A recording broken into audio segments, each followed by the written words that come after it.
en pâtisserie. Aujourd'hui, on va faire un basique, le gâteau au yaourt. Le principe du gâteau au yaourt, c'est de prendre un yaourt et de se servir du pot comme mesure. Donc je vais pas vous donner de poids, je vais vous donner le nombre de mesures. Il vous faudra faire votre gâteau au yaourt, naturellement un yaourt, 3 pots de farine, 2 pots de sucre, 1 pot d'huile, 3 œufs, un sachet de levure chimique, un sachet de sucre vanillé. J'ai rajouté de la pomme dans le mien, j'ai rajouté 2 pommes. Il vous faudra aussi un saladier, un fouet, une maryse et les moules à gâteau.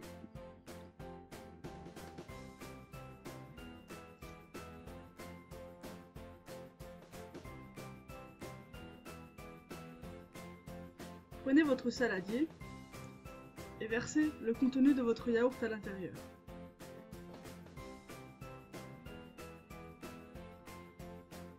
Rajoutez ensuite les pots de farine, 1, 2, 3, les pots de sucre, 1 et 2, l'huile, la levure chimique, le sucre vanillé. Et moi je commence à mélanger à cette étape-là. J'ai pas encore mis les œufs. 1, 2 et 3 œufs. Voilà, maintenant ma pâte à gâteau est prête. Je vais rajouter de la pomme parce que j'ai choisi de faire un gâteau au yaourt à la pomme. On coupe les morceaux, la pomme en petits dés d'à peu près 1 cm de large. C'est suffisamment gros pour trouver les morceaux de pommes et suffisamment épais mais pas trop pour que les morceaux de pommes soient cuits à la perfection, que ce soit pas de la compote, que ce soit encore des morceaux à croquer.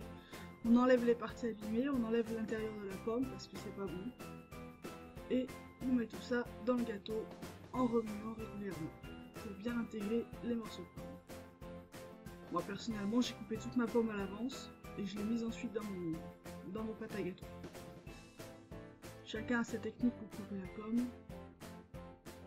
Il y a des techniques plus ou moins faciles, chacun son choix.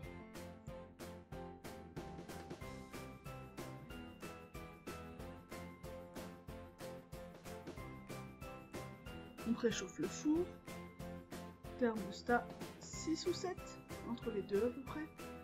Et on va rajouter les morceaux de pommes. Petit à petit, on mélange, on met la pomme, on mélange, on met la pomme, on mélange. Vous avez compris le principe. Voilà ce que ça donne, il reste un petit peu de pomme, c'est pas grave. Ensuite, je prends ma plaque avec les moules et une cuillère qui va me servir de dose. Et je remplis mes moules, un par un. Comme ça, ils sont tous au même niveau.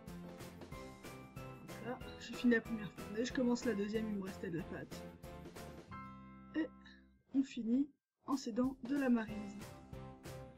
Les pâtes est prête, j'ai mis mon four en mode chauffage et j'enfourne. La cuisson prend à peu près un quart d'heure, ça dépend de la taille de votre moule. Pour savoir, il faut planter un couteau à l'intérieur. Là il ressort sale, ça veut dire que le gâteau n'est pas cuit. Maintenant elle va ressortir propre, le gâteau est cuit. Vous pouvez les sortir de votre four et les laisser refroidir avant de les démouler.